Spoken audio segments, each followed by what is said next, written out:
3 feet of rain fell in just 3 days. That's 80% of what the city typically gets in an entire year. Some hope that the Major League Baseball season and the Players Union will be able to reach some sort of a deal to save opening day. ABC's Mark Remillard reports. MLB had said that a deal would need to be completed by Monday, but has now agreed to a 5 p.m. Eastern deadline tonight. This comes after 8 straight days of negotiations that have produced little results on key issues, such as minimum salary and the MLB's luxury tax threshold. If the deadline is not met, the league is still threatening to cancel games without making them up. This is ABC News. Now an important message from Exergen.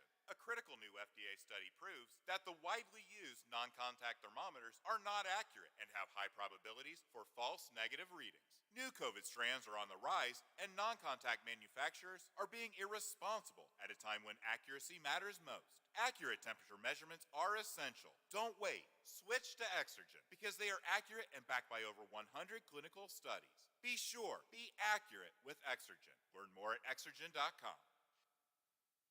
I'm Sherry Preston, ABC News. This is ONN. On the Ohio News Network, I'm Daniel Barnett. A new bill in the Ohio Senate could cut down on the price at the pump. ONN's Andrew Kinsey reports. Senate Bill 277 would cut the state gas tax from 38.5 cents a gallon to 28 cents. It would also eliminate special registration fees for hybrid and electric vehicle owners for the next 5 years. The bill could face some opposition from Governor Mike DeWine, who pushed for higher gas taxes back in 2019. He says the money is better used for road projects. I'm Andrew Kinsey. Officials in one central Ohio county are growing concerned about a rash of recent overdoses.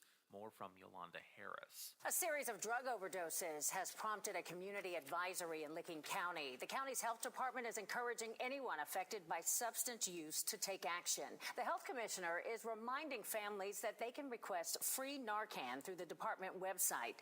That treatment can reverse an overdose until help arrives. I'm Yolanda Harris, ONN News. And preparations are underway for President Joe Biden's State of the Union address tonight.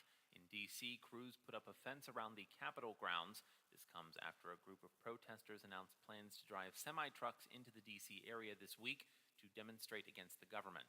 National Guard troops and outside law enforcement agencies are also expected to help with security.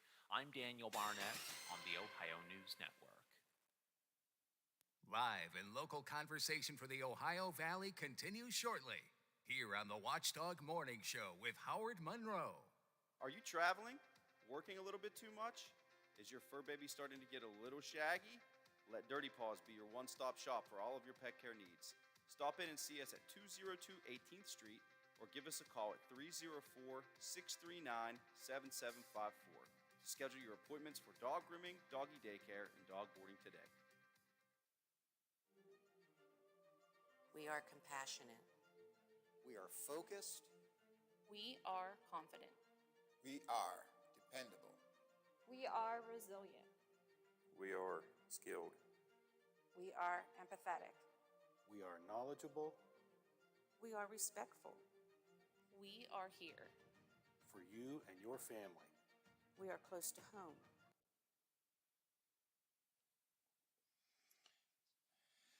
Okay, Biffy, I'm back. Are you there?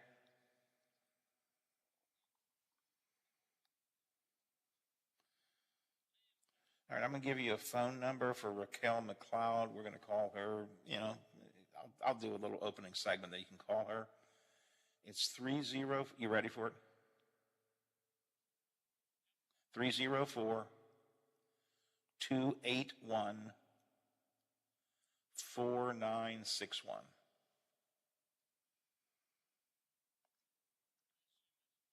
It is her cell. I just talked to her. That's Raquel McLeod, and it's a good cell. I mean, it was good connection. So I told her you would call her back in a few minutes. So let's get the show started, and then you can get her going. Okay. All right. Thank you. Whoa. Well, a picture fell off my wall. Okay. All right. Okie dokie. All right. I'll just stay on the line. I'm ready to roll. All right, thanks. If you struggle with a problem with gambling, call 1-800-589-9966 for free confidential support. Do you have a loved one who struggles with a problem with gambling? This 24/7 helpline also provides resources on how to support a loved one who may need help. Call 1-800-589-9966 or visit beforeyoubet.org. Did you know that 3 Ohioans are diagnosed with oral cancer every day? Dentists are doctors of dental surgery and can recognize life-threatening conditions and treat oral diseases before they become serious health complications. Ohio Dental Association member dentists are located throughout the state and are dedicated to providing the highest quality dental care. Ask if your dentist is a member of the Ohio Dental Association and American Dental Association, so you know you're being treated by the best. To find an ODA dentist in your area, visit associationsadvanceohio.com. The best in live and local talk returns momentarily on The Watchdog. Hello, everyone, from The Watchdog. I am the storm tracker, Darnell Foster, with a look at your local weather forecast for your Tuesday. Mostly cloudy skies with a daytime high around 56 degrees. Mostly cloudy through the overnight with a low near 36. Plenty of clouds around for your Wednesday. Temperatures stay on the mild side in the mid to upper 50s. Have yourself a great day, everyone, from The Watchdog. I'm Darnell Foster. The views and opinions expressed on the following program are not necessarily those of this station or its sponsors. May I have your attention, please? Guess what today is? It's Tuesday. It's the first of the month. First day of the month. Where did the time go? Time flies when you're having fun. Is this a show? I heard that this show is like really good. This is a good, clean show. It's time to party. Yeah, it is. Let's have a great day, everybody. Have a great day. Have a great day. Have a great day. Hooray! It's Mardi Gras. It's showtime.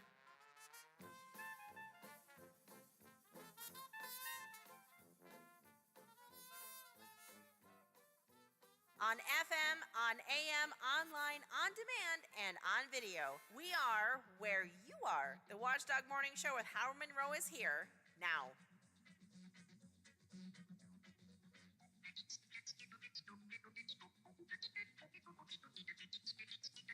.42 degrees, Wheeling, Ohio County Airport. 42 here at my home studios. 42 at the Robinson Auto Group Studios. Downtown Wheeling in the heart of the Ohio Valley. We are looking at a nice warm day today. 55 will be our predicted high. We're looking for a breezy day. Might see a stray sprinkle or two. Not a lot of rain, just a sprinkle popping in and out. Maybe you won't even notice it when it rains. And then we've got another good day tomorrow, a couple of cooler days midweek, and a really warm weekend into the 60s, but pretty heavy on rain into the weekend. A lot of stuff we've been into this morning. I just got done talking to Brad McElhaney about this anti-racism bill. Now, you recall yesterday we discussed the anti-stereotype bill, which we had been talking about a lot on this show over the last few weeks.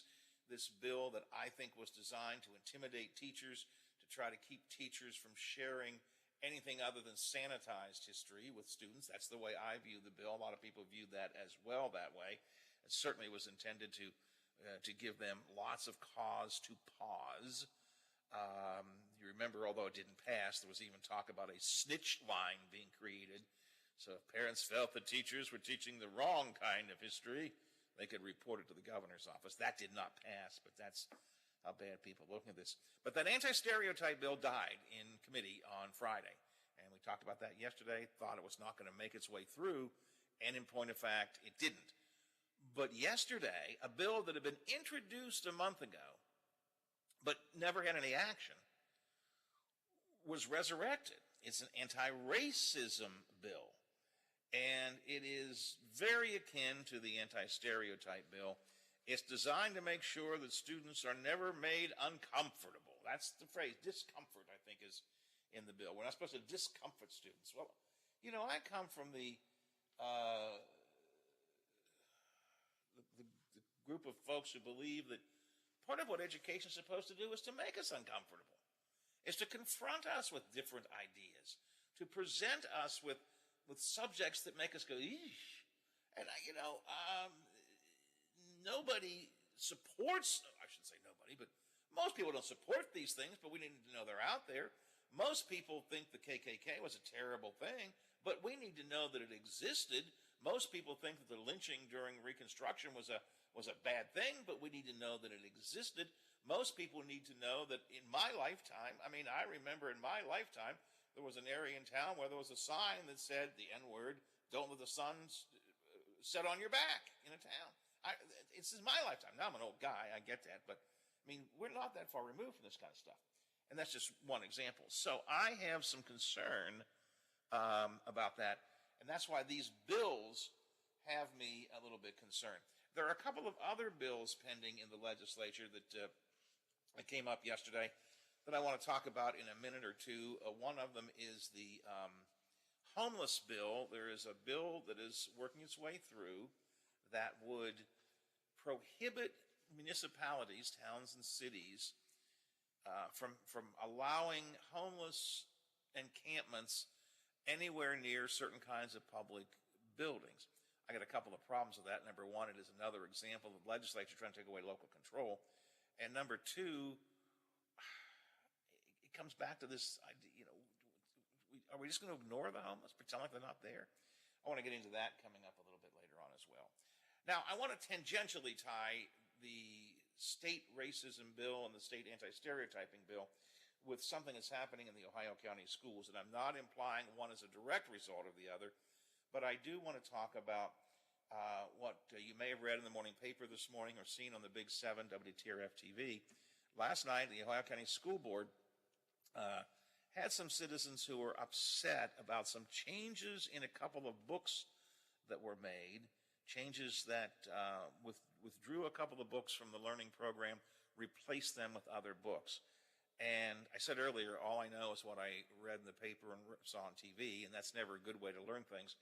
So Raquel McLeod is with us from the Ohio County School System. She is, I don't know, Director of Student Services, I think is the title, but she is kind of oversees this, and she's with us right now. Raquel, good morning, and thank you for joining us. I really appreciate it. Well, thanks for having me. I appreciate that. So give me some background on this. This is not something that happened last night. Last night, some citizens were there. But the decision to remove some of these books and replace them with others was a committee decision that had been ongoing for a while. Am I correct about that? That is correct. It started out this summer. And the committee actually began in January of 2020. And that's when the state gives us a list of vendors who are applying to be chosen for the curriculum for our reading series. And this was a series of books, at one point approved by state level, well, I don't know, whatever, but it was a series of books recommended. You began to implement them. But if I remember correctly, and I could remember wrong, so please correct me if I am wrong. If I remember correctly, there were some citizens who showed up a number of months ago and began to raise some questions about some of these books. Is that right? Yes, there was a group, Ohio County Concerned Parents Group. They had come to us with a list of books that they were concerned about. We were already at that time reviewing all of the books. So we did take their list of concerns and look through them. We met with them to explain what books we were using and why.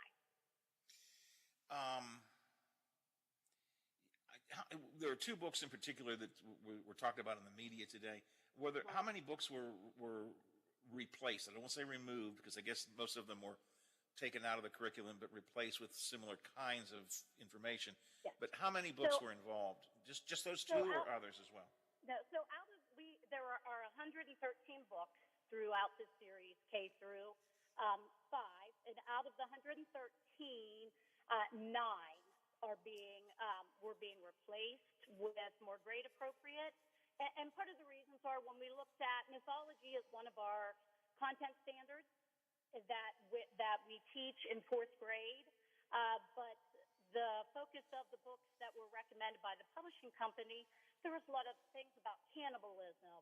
There were things about killing children and offering them as sacrifice. It just wasn't age appropriate. Where we can find mythology that meets the needs and covers our standards, but it's in a grade level and age appropriateness. But a couple of the books that created some discussion last night have to do with the Mhm. issue of loosely, I'll call it racism or racial issues. One book was about Martin Luther King Jr. and the March to Washington. The other was about Ruby I just Payne. went blank. Yes, That's okay. who- Ruby Bridges. Ruby Bridges. right? Who was who was a student in New Orleans who had to fight to get into the schools. What were the problems with those books? I mean, I went and looked online. I have not read the books at all. I want to be clear about that.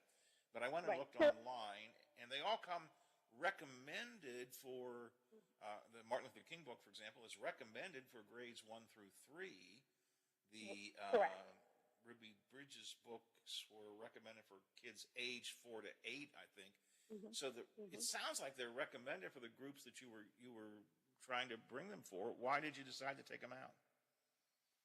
So I want to clarify before I discuss those that Sure. the concerned citizens that we met with the parents earlier in August, neither of these books were brought up by them. These were books that when we looked through, we felt like we can find something that's a little more meaningful, that will have a lasting effect on our students. So when we looked at Martin Luther King Jr. and the March on Washington, the one picture shows some adults and children being sprayed by a fire hose. So when you look at a second grader who's 7 or 8, they don't understand the ramifications of what that fire hose did, that it could rip the skin off of the people, that it could really hurt them, cause great damage. So it didn't have the effect that it's meant to with the younger children.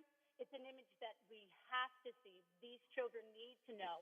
We need to make sure they're understanding that what happened in the past cannot happen again. But that is something that can be introduced in our middle school and high school. That exact photo is used in the high school. And sometimes it's hard for children who are 15, 16, 17 to take on that grasp. But they are more equipped with background knowledge. They're more equipped with the understanding and the empathy needed to have that in the lesson than a second grader.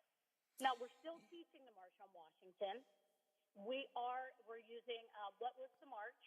It covers why Martin Luther King Jr. had the march. It covers what happened during the march and what the results were from it. So we are still teaching the same thing, but we're teaching it in a way that's meaningful and that the second grade mind can understand. Some of my concern is, and it's where philosophy meets practicality, I guess. You know, I come from the philosophy that says, and you may have heard me mention, we've been discussing a lot of these bills pending in the legislature that I think are designed to sanitize history. And I'm not implying you're doing that, please understand. But I think some of these bills do. And so philosophically, I'm of the belief that kids are able to take more than we think they can take, and they need to be exposed to a lot of different things. Sometimes, I guess, when the rubber hits the road, you have to make a decision that while, yeah, kids should learn this, maybe not this specific thing at this specific age. That's the process you went through? Yes. We look at what is developmentally appropriate. We know through our background. I'm an early childhood specialist.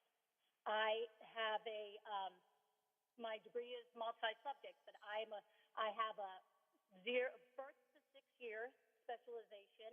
I have a pre-K specialization. I have a master's in reading, which is adult through K. So a lot of classes and a lot of experience is understanding what students know and can comprehend. And that picture isn't something that a second grader can truly comprehend. The fire hose picture. Right, fire hose picture. When we're referring to the Ruby Bridges, in one of the illustrations, there's the N-word. Now, I know that we had a wonderful speaker last night, Marlene Midget, who said in her neighborhood, kids that age know it.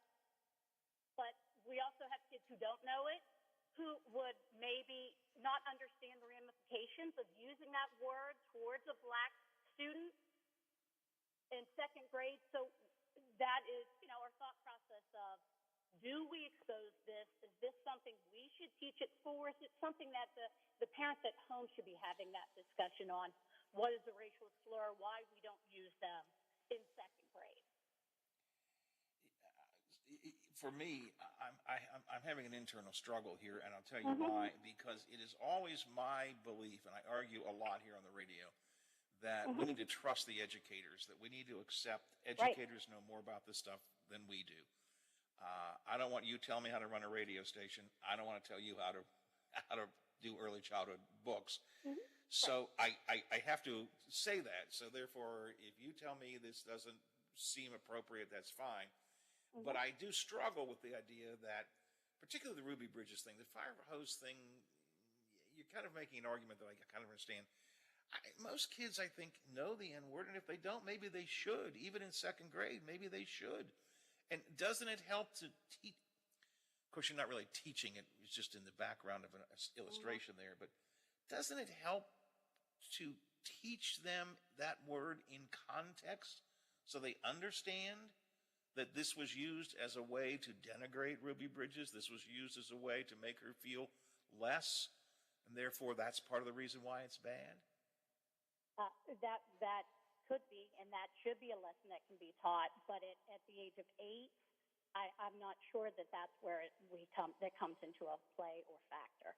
Now, after hearing a lot of the speakers last night, I am going to reach out to those who spoke and those who met with me in between sessions, and I'd like to bring some community together to, like you're saying, let's have this discussion.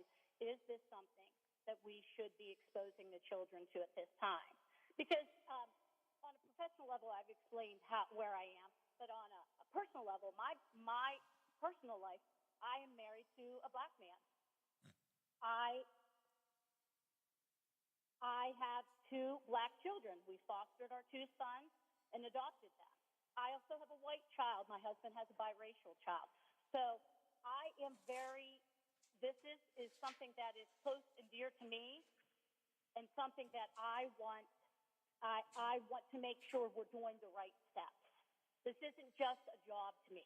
This is my profession, my passion, but it's also something that I want my children to be proud of as well. That is, I really appreciate your sharing that with us, because I think that gives me a little different perspective. You had a committee working on this. You said they actually were working before the first group of parents came to complain, and they continued past that. Obviously, I know your background. You've given that to us. Who else was on the committee? Other teachers? Were there community members? Who was on the committee to review this? So the committee, we had over 30 teachers. Any elementary teacher K through 5 that wanted to volunteer to be on the committee was on it. We take anyone who wanted to be part. Unfortunately, because of COVID, we did not bring in outside parents. We didn't bring in community members because that was during the big, heavy time of COVID. So we didn't. Normally we would. And in 6 years, when we go to adopt a new series, because we rotate every 6 years, we will be sure that we have them in, that they're meeting with us, that they can see the books and review them as well. And we want feedback from all the community. We want feedback from any minority sector that wants to be part, any parent groups. We want to hear and take in what they think and what they're feeling as well. Only because you brought up your personal situation, am I going to ask this question. Your husband and your kids, what did they think about this? Have they offered you their opinion?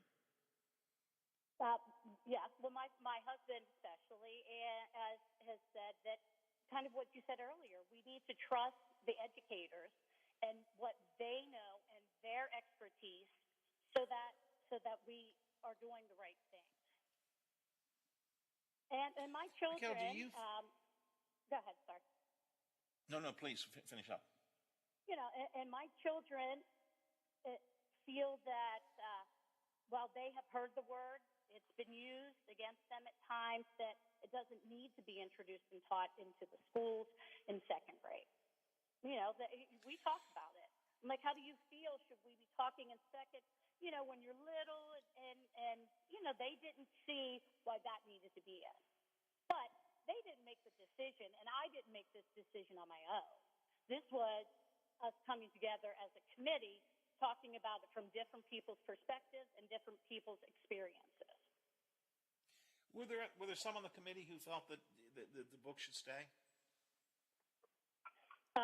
They liked the text, they liked the story, but they were also concerned about the use of the racial slur in the background. Before I let you go, I want to talk about language. I'm sorry, go ahead. I apologize. No, that's okay. But they just, because, you know, what I said before, are we introducing this to some children that don't know the word? Are they going to use it? And then where do we draw the line between what parents should be teaching kids and what the school should be teaching kids? Well, that's always a difficult one, and I wrestle with that. My kids are all grown, so but I wrestle with that because I know that some parents don't teach their kids, and that's where I think the school system has to step in. But I also understand. I respect that boundary as well. So what we're doing, because we know we need to teach some of those things they're not getting at home. So we start in pre-K. We have built a multicultural library that goes, a classroom library. So each of the teachers have these books. We started in pre-K. We go through fifth. We'll continue to add books each year so that it grows into a large classroom library, which focuses on acceptance, looking at differences, looking at differences of your skin tone, your eyes, your hair, your texture of your hair, all those things. And that's what we start that from the age of 4 when they enter our pre-K of everyone's human. We're all different. That's what makes us beautiful. And what counts is what's on the inside. So it is a huge focus that we do starting in pre-K and up. But I'm just not sure about teaching racial slurs. But I am all for what we're doing of teaching acceptance and looking at the differences and loving them. Let's talk about language for a real quick second before I let you go, because this was described by some as banning of books, and I know you push back on that. This really isn't a banning of books. It's just I'm not sure what word to use, but it isn't. I mean, there have been book bannings across the country. We've seen them even in recent months, but this really isn't a banning of books per se, right? No, it's not a banning of books. No books are being removed from a classroom. No books are being taken away. We are just using other books to teach the same concepts, to teach those concepts that the books that were recommended but not required by the publishing company. So we're not banning any books. I think the Marshall Washington one could be used in upper grades. I know the picture from that book are being used in the higher grades. So we're not banning anything. Do you feel personally, or do some of the teachers that maybe were on your committee, do you feel, and this doesn't have to be a negative thing, but do you feel the pressure of parents who raise questions about these kinds of things? Not a pressure. We welcome it. It's great to see parents being advocates for their children that are willing to come in and meet, who are willing to call or email and discuss their concerns, because that's what we should be doing.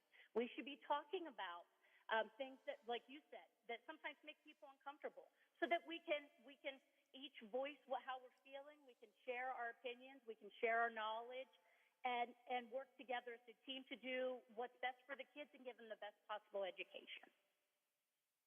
Raquel, I appreciate your point of view. I really thank you for joining us so quickly this morning to give us a little better explanation. I said at the top of my show today, I'm always uncomfortable when all I know is what I read in the media. Now, I trust the media. They're all my friends, but still, I like to have conversation with the people directly involved. So I appreciate your getting back to me, and I appreciate your sharing some, upfront explanations of what's going on. Thank you very much. You're welcome, and contact me anytime. Okay, I will do that. Thank you for joining me. Appreciate it. Have a great day. You too. Bye-bye. All right, Raquel McLeod. She is the, I think, Student Services Coordinator or some such title as that in the Ohio County School System, helps to put these books curriculum together. If I said I have a couple of different things that that push against each other in my mind. One of them is, you know, Biff, I've said this over and over again. I think we have to trust the educators. We have to trust the teachers and the educators and the people in the classroom and the people in the schools to know best. I don't know how to teach second graders. I mean, that's not my job. I don't want Raquel McLeod telling me how to run a radio station. And I'm not going to tell her how to run the school system. So I have to trust the educators. But my instinct is to say we need to not be so afraid to let kids hear and see things. That's my instinct. But I greatly appreciate her reaching out to me this morning, and I think Dr. Miller heard some of the concerns I was raising and suggested Raquel get in touch with me, and I appreciate that. And so we've had a chance to get a little better explanation there. I don't think the kids are. My concern is sort of how this whole large issue is playing out. I don't think that the kids in Ohio County schools are going to be in any way diminished by reading a different book on Ruby Bridges or a different book on Martin Luther King and the March on Washington. I don't think that second graders are being denied information. I don't believe that at all. They'll still learn these things. I just get nervous that school systems get nervous about things that are uncomfortable. We go back to that phrase in this new anti-racism bill that's pending in the legislature that makes people discomfort. This brings about discomfort. I think we ought to have discomfort. Isn't that what other than being able to think, and it goes back to the fact, well, we can't hurt the kids' feelings. Well, listen, one way or another, whether they get it from being at school, being out in the world, they're going to see, they're going to hear different things. Why are we always worried about their feelings? Isn't that a good thing if kids at whatever age, if they have their feelings moved in a way that to some, yeah, they're going to be happy about things. To others, they're not going to be. They're going to be mad. Don't we want that? Instead of just, well, we got to protect their feelings. That's a great point. Don't we want kids to say, "Oh my God, that's horrible"? Okay, I mean, the use of the N-word to denigrate Ruby Bridges as she tried to get into the schools in New Orleans. I want kids to go, "Oh my God, I can't believe that happened to that little girl. That's terrible." Isn't that what we want? Right, we want them to be uncomfortable. We want them to be outraged by this. What if a student sees that, and I'm just giving you an example, obviously. They raise their hand and they say whoever the teacher is, Mr. or Mrs. So-and-so. That's terrible, or that's wrong. Why is that on that sign? If they start asking questions and they feel upset or whatever, isn't that what we want? Aren't they doing their job when that happens? Well, I would agree. And again, maybe the conversation in the Ohio County schools is the age group. And, second graders may be different than other graders. But I used the example earlier, the KKK. Kids need to know about the KKK. Kids need to know about the white-robed people who burned crosses on lawns because somebody's skin color was different. They need to know that. And they need to get outraged by it. And they need to get maybe even fearful about it. Oh, my God. But they need to know it. And again, do they need to know it in second grade? I get that argument. But you're right, Biffy. We want students to be uncomfortable. We don't want to, there's several pieces of legislation across this country that are designed to make sure that no divisive topics are ever discussed. That students are never presented, literally, this is the way these things are written. Students are never presented with the issues that are divisive.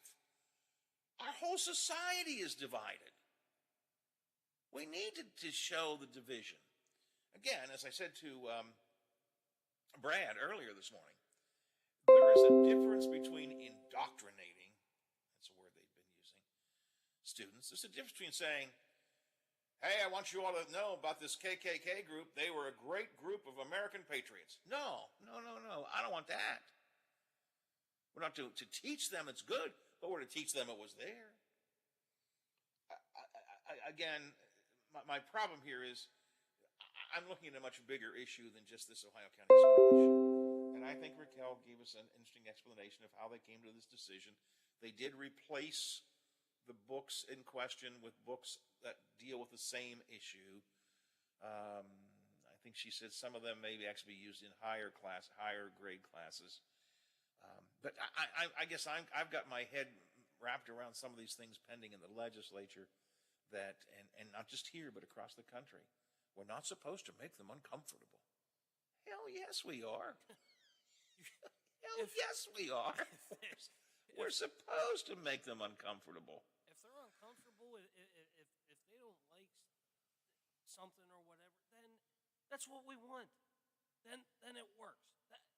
I believe in high school and in college, those were some of the best days when you would talk about a topic and just out of nowhere, somebody would raise their hand and say something. And then all of a sudden, you'd have somebody else say something. And then you would just sit back and either, you participate or you listen, and you'd have about 3 or 4, sometimes even a handful of students. Geez, I can't even think. And they would have, different opinions or they would agree. But the class would turn from the teacher having whatever they had planned to, we're actually having a good discussion about this. Listen, Biff, and I think this is what you're saying.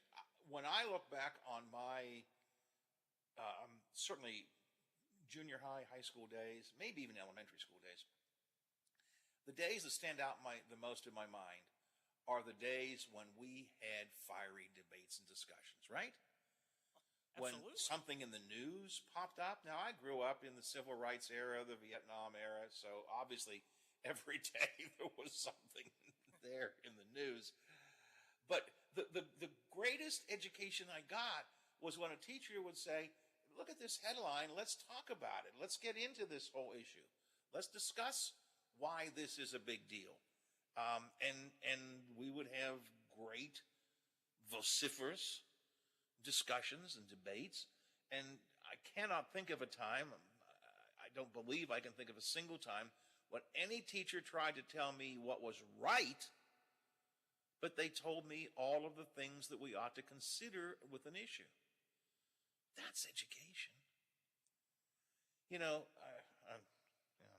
going to go down a rant. I don't want to do it. Education is not reading, writing, arithmetic. I mean, yeah, you got to learn to add and you got to learn to subtract and blah, blah, blah, blah, blah, blah, blah.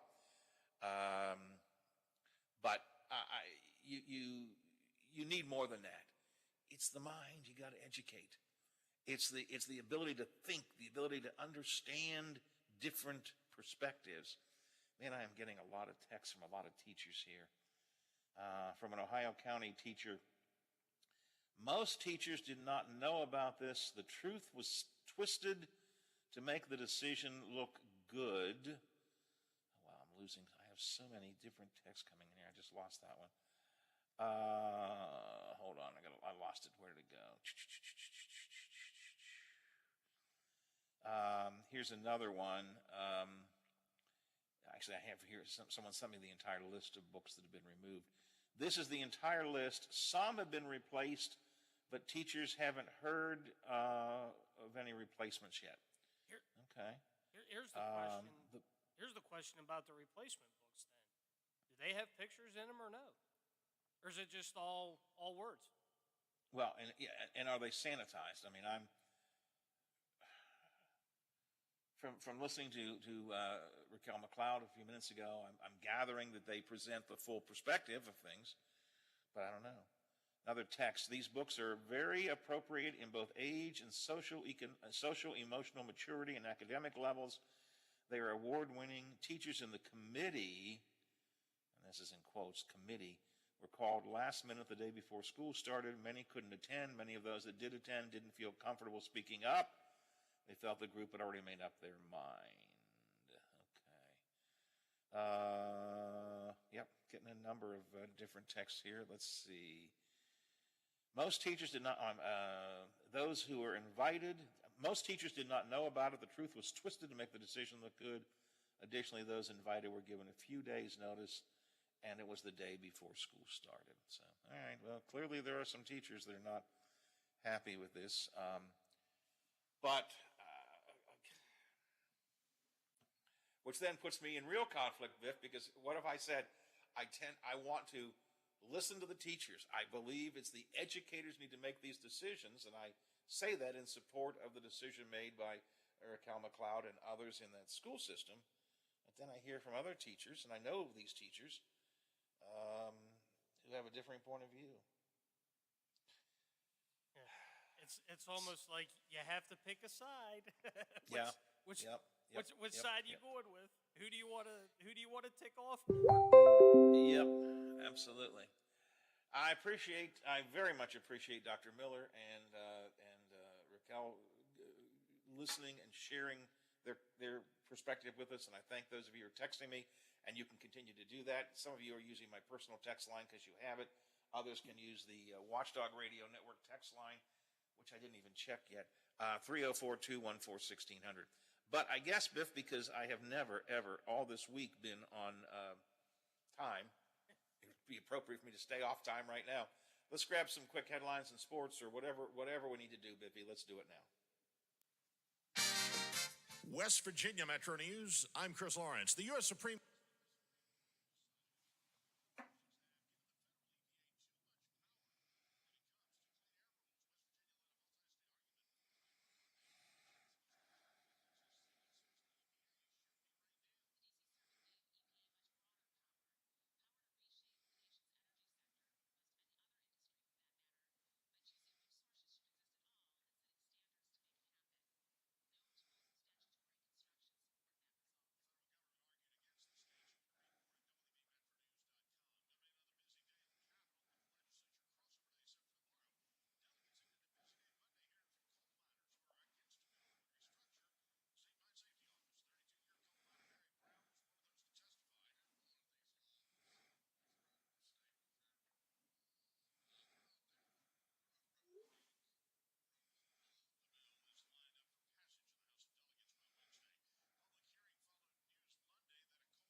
still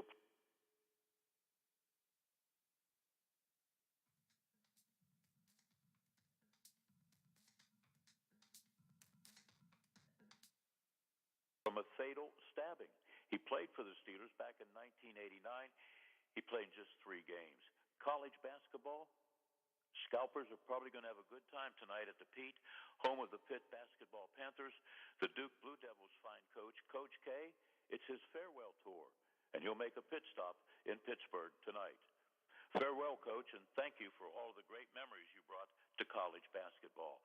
Speaking of college basketball, one of my guests in the 12 o'clock hour today, the commissioner of the MEC, Mr. Reed Amos.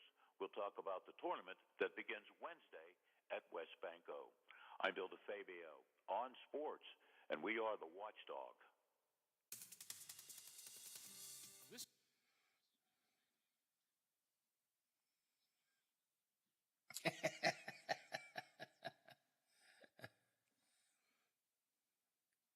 Legends of the game. You won't believe who I have on next. The Bill DeFabio Variety Show, heard on the Watchdog Monday, Tuesday, Thursday, and Friday. Tune in and get with the program. I'm Bill DeFabio. Join me for the Variety Show on the Watchdog.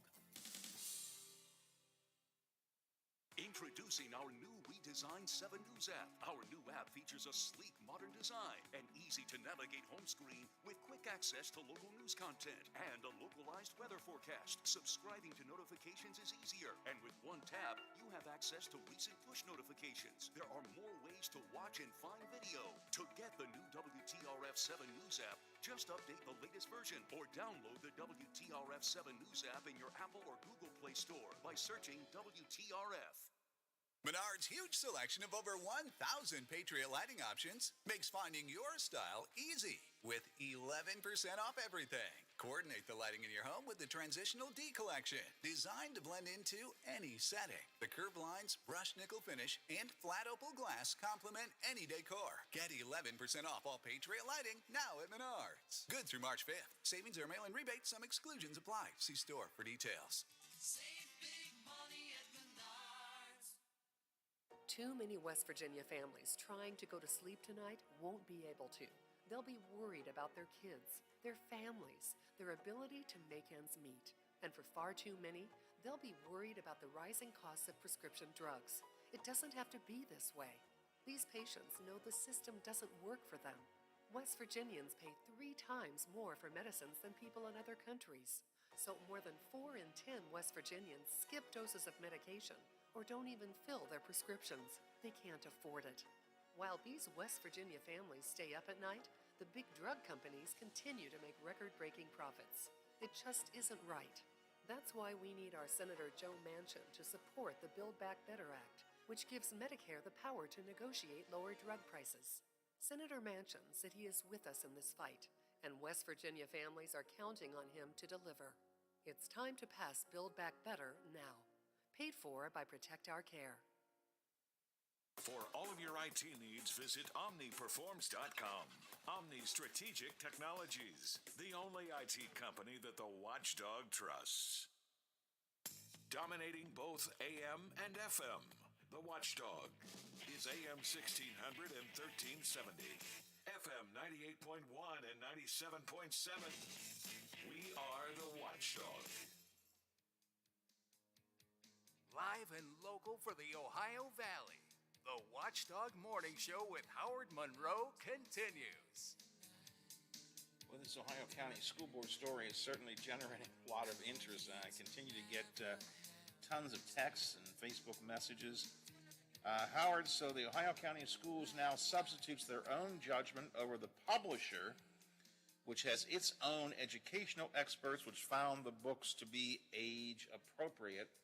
Again, I did a quick check last night. The book on Martin Luther King and the March on Washington is from the publishers, designed for grades 1 to 3, and second grade is where it was being used until they took it out. And the Ruby Bridges book is for kids ages 4 to 8, according to the recommendations from the publisher. Howard, I've also heard from many teachers, don't get snowed by the propaganda of the central office. And I also got several pictures now from the books of the issue, the pictures that are somewhat controversial. I'm not so sure they're, well, we're going to have to get into this a little bit more tomorrow, because it's time now to talk to Bob Westfall from the Big 7, WTRF TV. Good morning, Bob. Good morning, Howard. How are you? I'm good. You guys, last thing I read before I went to bed last night was your story on the Ohio County School Board. Which was the first thing I started the show off with this morning, and all you've done is get me in trouble for having that story out there. If we told you to jump off a bridge, would you do it? Well, of course, I follow WT. I trust you people. That's right. Well, you should, because it's 100. Absolutely. There's the story. I know that you wouldn't tell me to jump off the bridge if there wasn't like a mattress underneath or something, would you? Oh, yeah, sure. Would Absolutely. you? No. I wouldn't want you to jump off a bridge, Howard. You wouldn't. No, I know you wouldn't do that. No, of course not. That's crazy. All right. What's going on today? You going to follow up on this story at all? I'm not trying to suggest you do. I just wonder if there's any follow up to this to be done. We've got several calls out, so yeah, we're going to see what we can do with it today. Pretty much covered last night at the Board of Ed meeting, but yeah, we'll see how things develop today. So that's it was a good story you guys did. I mean, it was I felt like I had the whole picture after I read it, so that was a good piece last night. Oh, okay, that sounds great. Yeah, absolutely. So we've got that. A couple other things we're working on today. Let's see, Willie Council meets today. We'll be there for that. Several things on the agenda look interesting, so we'll cover that. As you know, I live where they're building the bridge to nowhere, and yeah, you know, the nowhere place. They've actually started. looks like they're completing the final work on the West Virginia side. They started moving things here on the Ohio side when I drive past. So we're going to talk to Tony Clark with West Department of Highways, see where that is. So we're about 7 months out from its scheduled opening in October. So that's kind of exciting. Seems like they've been talking about a bridge in Wellsburg and Brilliant for 50 years. So we're within striking distance. So we're going to get an update on where that stands today. And then when that is done, economic development will just sprout like crazy. Oh yeah. There's tongue firmly stuck in cheek. My tongue is, but go ahead. Yeah. Well, I can speak from what I know from Brilliant. I know some property right by the bridge is being bought up, some residential property with talk of a shopping plaza. So that's kind of interesting. See if that develops. Cool. So there is that. Working on that day. Blame My Roots, the concert in Belmont County in the summer is named New Artist. Stephen Ruffing is working on that story. They were announced this morning, and they were up on our web this morning. So, relative. I mean, if you're into country music, there's some really good names there. Some older artists, some newer artists. Looks like there might be like 3 local artists taking part, so it's exciting for local people.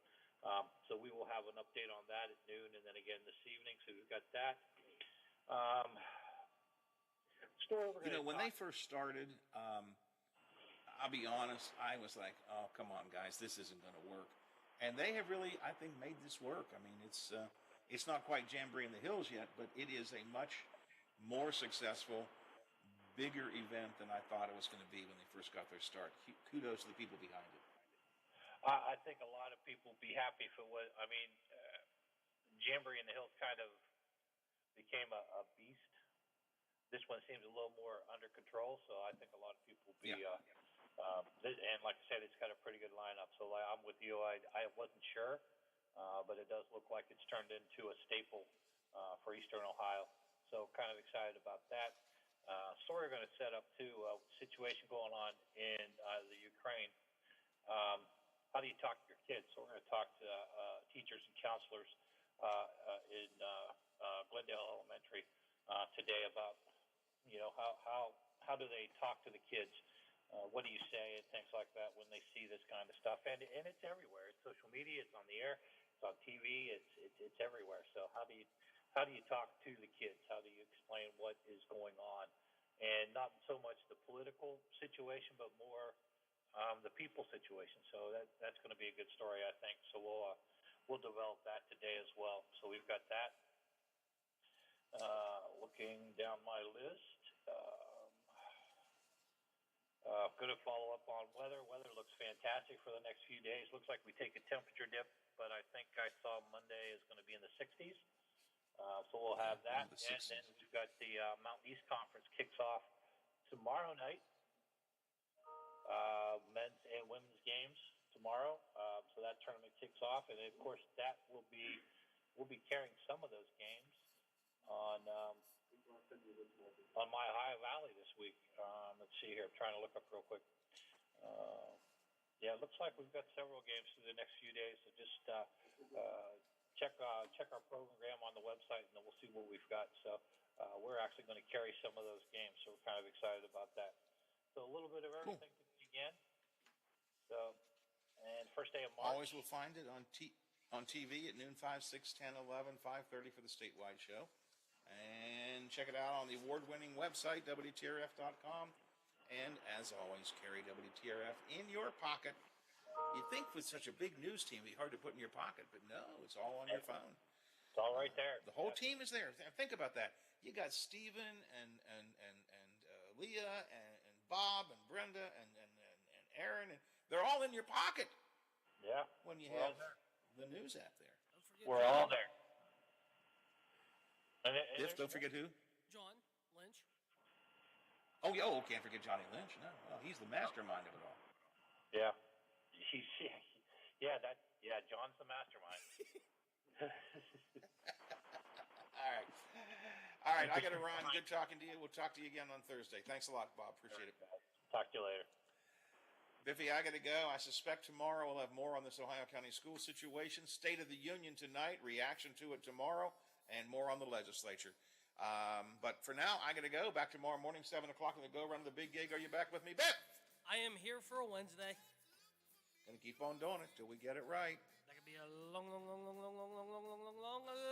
time. Indeed.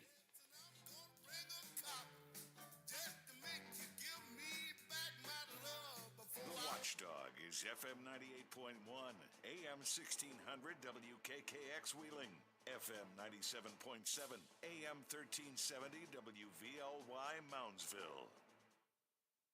And soon a 40-mile. Okay, Biffy. Well, went off in a different direction than I thought I was going to go to when I went to sleep last night, but that's okay.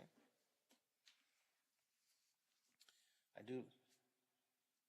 Yeah, and I've already got, what have I got tomorrow? Oh, shoot, I may cancel that. I've got another one of these Ohio Capitol Journal things on redistricting, and I want to do the State of the Union reaction. I was thinking Bob or somebody. But I think I'm going to need some time for the school board story, too. I don't think this story is done yet, so. All right, I'm going to have to go out and I have to go think this through. Man, I got to work. Jeez. All right. Yeah, I think I had the woman who is the key reporter for redistricting in Ohio. We had the editor on yesterday, but Susan Tebben, who's the main reporter. Today was supposed to be that Supreme Court hearing, so I had her scheduled for tomorrow, but that Supreme Court hearing was canceled. So I can push her off, I think. That'll give me an extra segment. I'll see.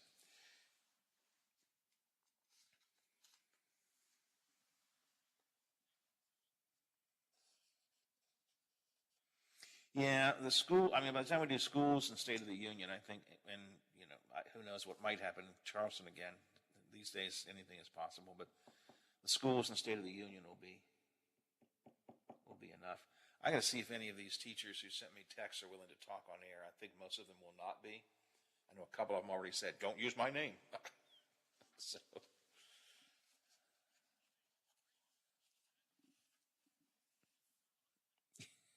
Yeah, right.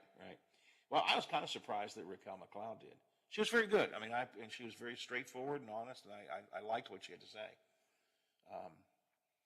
But I was nervous when I called her first that it might be adversarial. But she was pretty good. She did a good job. So, all right. Well, Teddy is sick again today. So, again, he's here, which means I'll be playing video games and other quiet stuff because he can't run around. So we'll be sitting and watching movies and playing games, I guess. And I'll be trying to figure out what to do for tomorrow. If you need me, I'll be around, however. So you can always give me a buzz.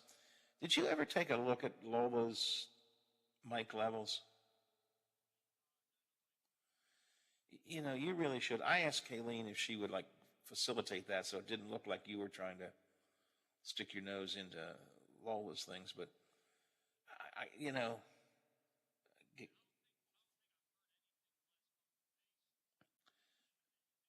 well, maybe they did. But you and I repeat what we said. We have no problems. You sound fine on the air. You sound fine when we talk off the air over the line like this. You sound fine, I mean, everything works fine. So I don't understand why there's this belief that the microphone is bad. The microphone can't be bad. It sounds perfect in the mornings. It's got to be something, I don't know.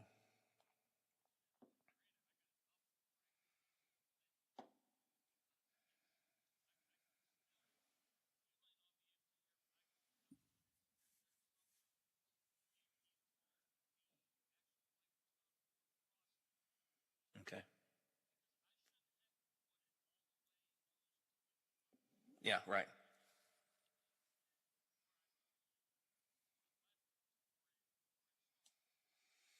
Well, I'll have Joe take a look at it, but I want to get these darn barracks boxes in. We've been waiting for months for those to get in, so I'm trying to keep him focused on one project at a time. Once he gets that done, we can look at this microphone, I guess. All right, I think I see Teddy at the front door on my Ring doorbell here, so he must be ready to play. All right, I will talk to you tomorrow. If you need me, give me a call. Otherwise, as always, I really appreciate your help. Thanks a lot. Bye. Preston, ABC News. Hi, it's Howard Monroe. If you are looking for the latest news, be sure to catch the Watchdog Morning Show every day. We've got it. If you're looking for interesting and timely interviews, be sure to check into the Watchdog Morning Show every day. We've got them. And if you're looking for an occasional laugh, check in with the Watchdog Morning Show. We'll give you that as well. Plus rants and texts and calls and more. I'm Howard Monroe. Join me and Brad Leonard every weekday from 7 to 10. It's the Watchdog Morning Show right here. Wake up with us. Hello, everyone, from the Watchdog. I am the storm tracker, Darnell Foster, with a look at your local weather forecast for your Tuesday. Mostly cloudy skies with a daytime high around 56 degrees. Mostly cloudy through the overnight with a low near 36. Plenty of clouds around for your Wednesday. Temperatures stay on the mild side in the mid to upper 50s. Have yourself a great day, everyone, from the Watchdog. I'm Darnell Foster. The views and opinions expressed on the following program are not necessarily those of this station or its sponsors.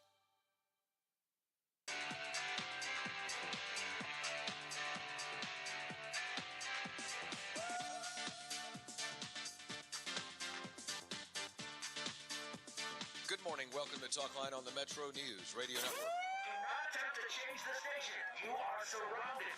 We interrupt this program to bring you an emergency news bulletin. Repeat, this is an emergency bulletin. Keep your radio turned on.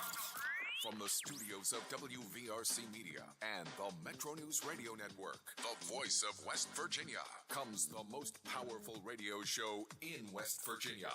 This is Metro News Talk Live with Hoppy Kercheval. Check set lineup link. Activated Telos telephone. Switch network control from Charleston to Morgantown. Stand by. Q Hoppy. You're on.